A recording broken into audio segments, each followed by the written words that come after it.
You probably paid around $2,000 for the tankless upgrade because every listing and every forum told you it was the smart move. Endless hot water, no more running out mid-shower, the obvious step up from the little 6-gallon tank that came on your rig. Now picture a cold December morning. The full-timer parked next to you spent $300 on a plain tank, and he is standing in a hot shower while yours is spitting cold water halfway through the wash. That is not a rare story. It is the open secret of RV water heaters, and it is the thing the listing will never tell you. Here is the split you are caught in. One side, the manufacturers and the retailers, is selling you the expensive upgrade. The other side, the technicians who actually fit these and the full-timers who live with them, is quietly telling you to keep the cheap tank you already own. Camping World's own service tip even warns you about the cold water problem in writing. Same product, two opposite verdicts.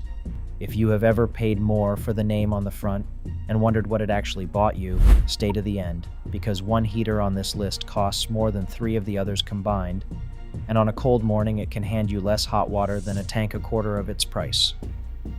The whole thing turns on one number, temperature rise, that none of these boxes print.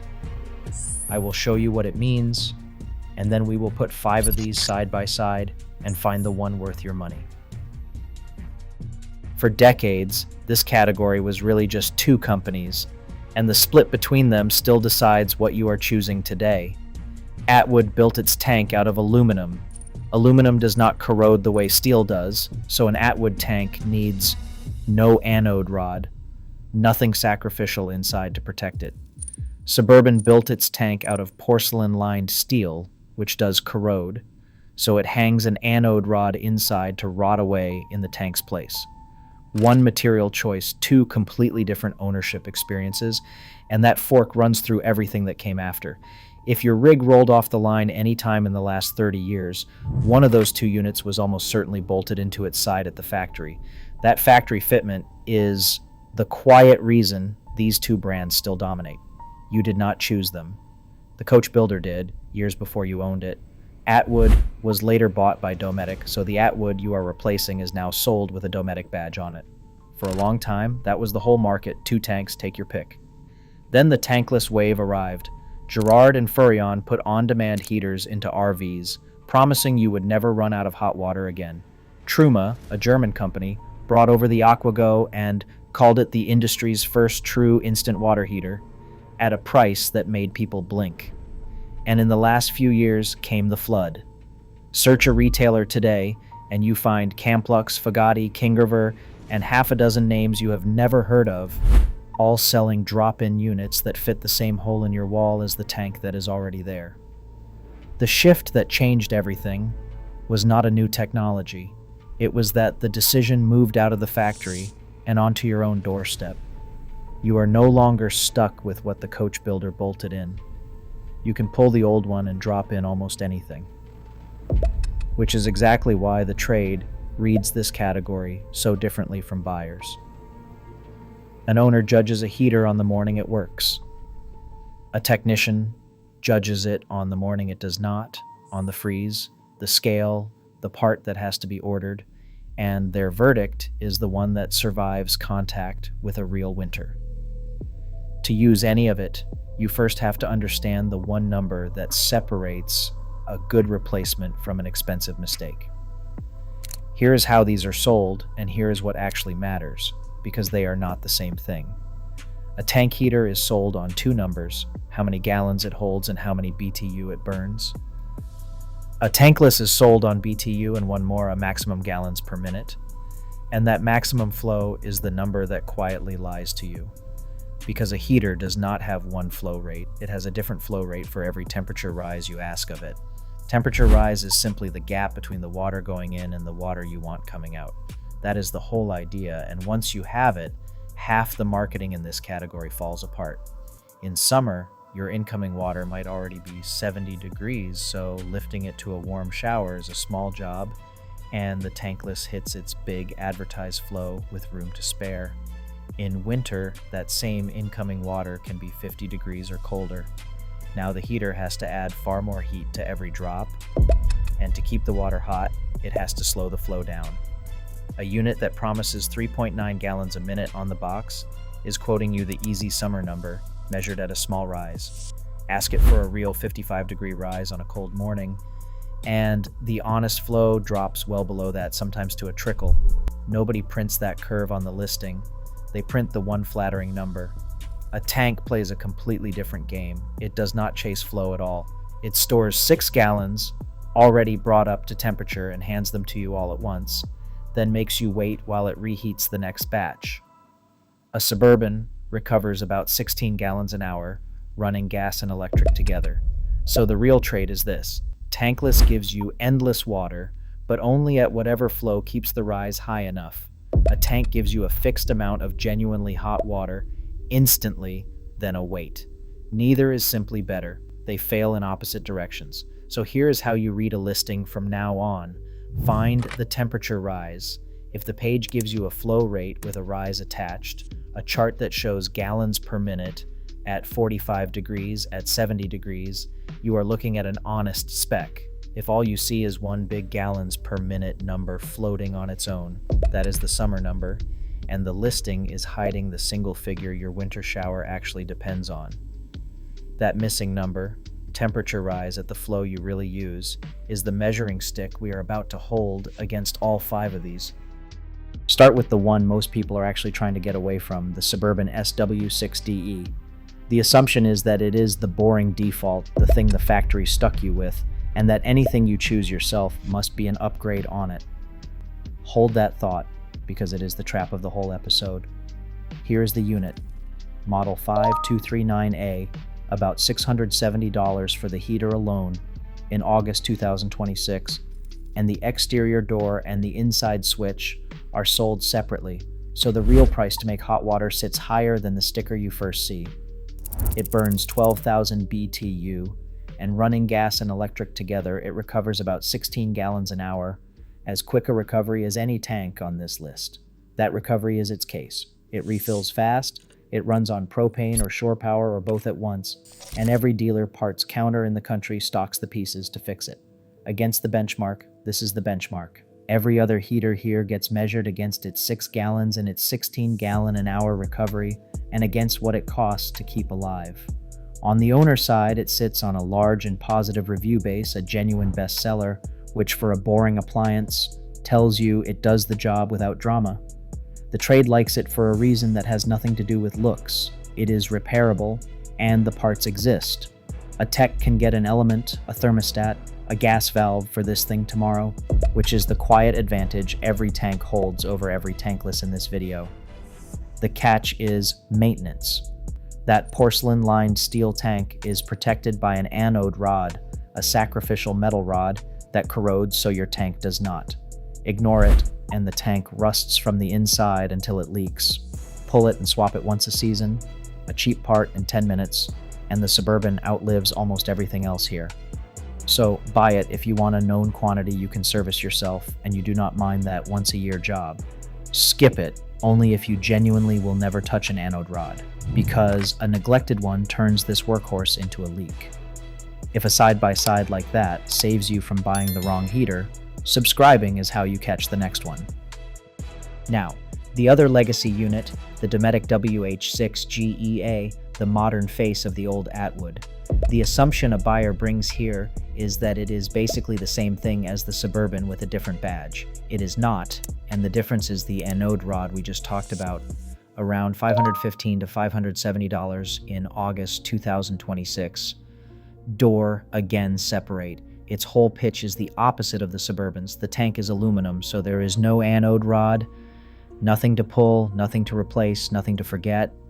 It is the lightest tank here at 17 pounds, about half the weight of the steel Suburban, which matters on a rig where every pound counts, and Dometic says most of the serviceable parts reach through the outside access door without anyone climbing into your coach. Measured against the Suburban benchmark, it trades away recovery for freedom from maintenance. It burns 10,000 BTU, less than the Suburban's 12, so it recovers a little slower, and its stored hot water runs out a touch sooner. On the owner side, I have to be honest about the evidence because it is thin, One large retailer's review base for this unit sits down around 2 stars, but that is a single source and a small sample, so I am not going to build a verdict on it, only flag it. The trade view here runs at the category level. Aluminum tanks are low fuss to live with, but unforgiving when they finally go, because an aluminum tank cannot be nursed back to health. A steel tank with a tired anode rusts slowly and drips a warning. An aluminum tank that finally pinholes is simply finished, and you replace the whole unit. So buy the Dometic if what you want most is to never think about an anode again, and to save the weight. Skip it if you run a lot of hot water back to back, or if a whole unit replacement the day it pinholes bothers you more than a yearly rod swap. Here is where the price logic breaks, and it is the heart of this whole channel. The Camplux 6-gallon model RG600B is $510 in August 2026. The assumption buyers bring to a name like Camplux is that a cheaper, less familiar brand must be giving you less. Look at what you actually get. A porcelain-lined steel tank with an anode rod, 12,000 BTU, and a hybrid mode that runs gas and electric at the same time, sold as a direct drop-in for the Suburban and Dometic cutout.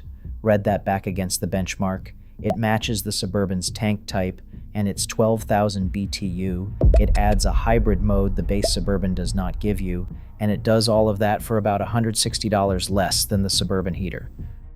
On paper, the cheaper badge has more of the thing you came to buy, not less. That is the marketing premium in one product. The extra money on the legacy brand is not buying you better hardware here. It is buying distribution, factory placement on new rigs, and a deep parts network, which are real things, just not the things the price tag implies you are paying for. Now, the honest limits, because there are two.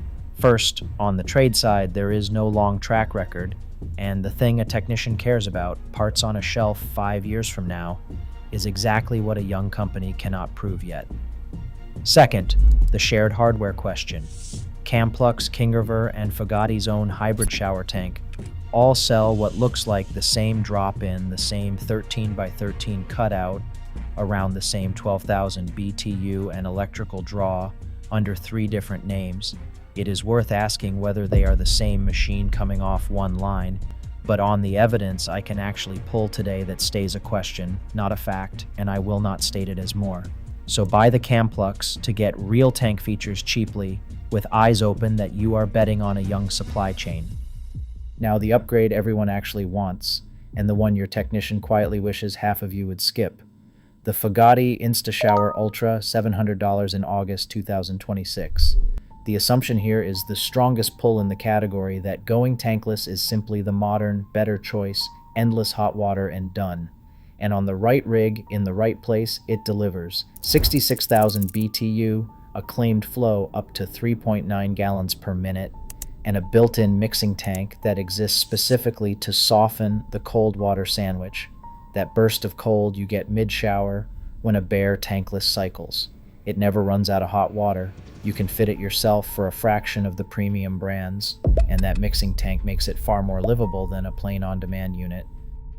But hold it against the benchmark and against temperature rise, and the catch comes into focus. That 3.9 gallon number is the summer number. In a cold climate at a real winter rise, the honest flow is lower, and you feel it in the shower. And here is what the owner reviews rave about, but the trade keeps flagging. When you are not using it, a tank you simply drain. Most tankless units cannot be blown clear with compressed air the way a tank can, so winterizing is fussier, and a hard freeze can crack the heat exchanger. That is exactly the unit an owner brought to a forum in January after a dealer called it broken and pointed at the freeze. It is propane only, so unlike the tanks, there is no electric shore power backup, and hard water slowly scales the exchanger until performance falls off, so the honest verdict splits by who you are. This is a fine, even excellent heater for a warm climate full-timer who understands winterizing and wants endless showers. It is the wrong heater for someone in freezing country who just saw endless hot water on the box, and that mismatch, not the product itself, is what the trade is warning you about. Finally, the one that fixes the complaint the Fugati only softens, the Truma AquaGo Comfort Plus. model DLE60CP. The assumption buyers bring to the most expensive thing on the shelf is that it must simply be the best, and here that is half right, which is more interesting than either extreme. The unit alone runs just over $2,000, about $2,030, at one live listing in August 2026, and that is before the door and before labor. It is the most expensive heater in this video by a wide margin, and it earns part of that. Here is what the money genuinely buys. Its burner modulates steplessly between 20,000 and 60,000 BTU, so instead of the on and off cycling that causes the cold water sandwich, it holds a constant temperature even after you shut the tap and open it again. It makes hot water below a flow of 0.4 of a gallon per minute, far lower than most tankless will even light for, and it has a built-in decalcification system for hard water, which attacks the exact failure that kills cheaper tankless.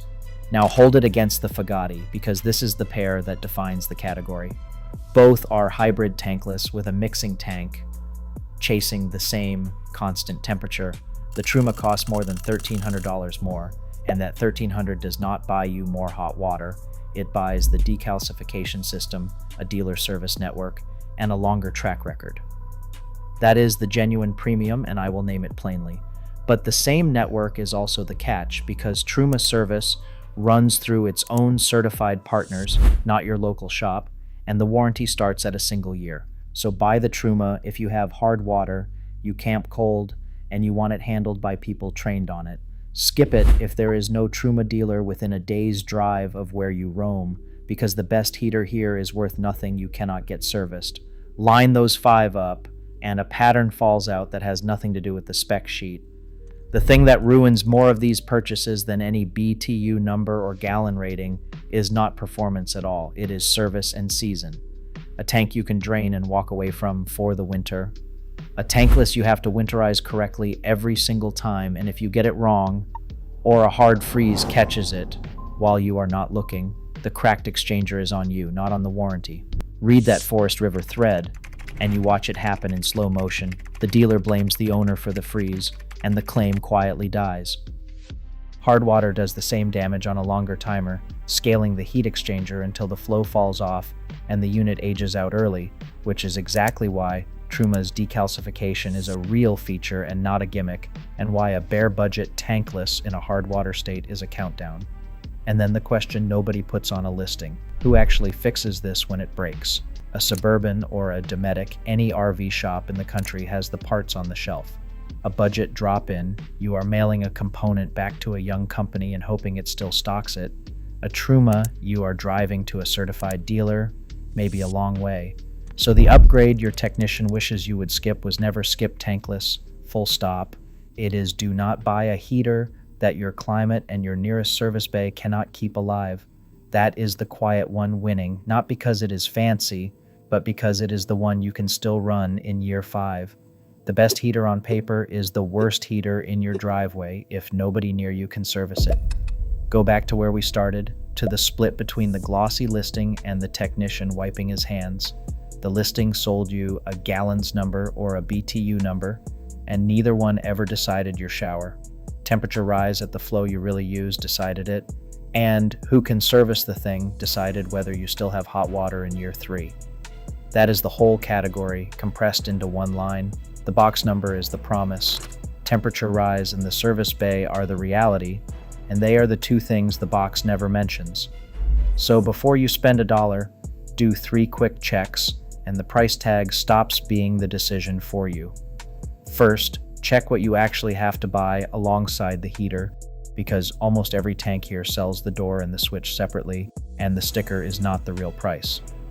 Second, check your own winter incoming water temperature and your flow rate, because that is the rise your heater has to beat, and it is the number that turns a big advertised gallon figure into your real shower.